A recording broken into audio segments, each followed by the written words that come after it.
அண்ணனுக்கு சொல்லணும், திரள் நிதி அப்படி இப்படின்னு போறதை விட 2026க்கு நம்ம தொகுதிக்கு அட்லீஸ்ட் ஒரு ஒரு கோடியாவது வந்து தேத்துற அளவுக்கு வந்து ஃபண்டிங்க்கு வந்து நம்ம என்ன பண்றதுன்னு யோசிக்கணும்.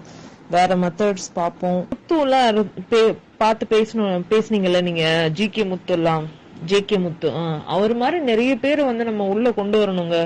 இல்லைன்னா இந்த மாதிரி அலையன்ஸ் இதெல்லாம் பேச்சுக்கள் வந்து அதிகமா வந்து உள்ளேயே பரவ ஆரம்பிக்குது. நம்ம அதை தவிர்க்கணும் அப்படின்னா வணிகர் கூட்டமைப்புகள் அந்த மாதிரி அவங்கள இது பண்ணி போகணும். அதுக்கு ஏதாவது ஒரு நியூட்ரல் ஆட்கள் வீட்டுல சந்திப்புகள், கட்சி சேனல்ல போட்டு கூட அவ்வளவு கலெக்ட் ஆகல. நம்ம வந்து சரியான ஆடியன்ஸை ரீச் பண்ண மாட்டேன்றோம். நேத்து நைட்டு அண்ணன் வீடியோ நீங்க போட்டீங்க இல்லையா, அதுல காலையில எந்திரிச்சு பார்த்தா 3 லட்ச ரூபாய் கலெக்ட் ஆயிருக்கு. அதுவே ஒன்னும் தெரியாம. ஏங்க 3 லட்சமா? 5 லட்சம் வந்திருக்குங்க நான் போட்டதுக்கு பிறகு. என்ன டேட்டா எடுக்கிறீங்க? 1,36,000 ரூபா இருந்துச்சு. இப்ப எப்படி இருக்குன்னு பாருங்க.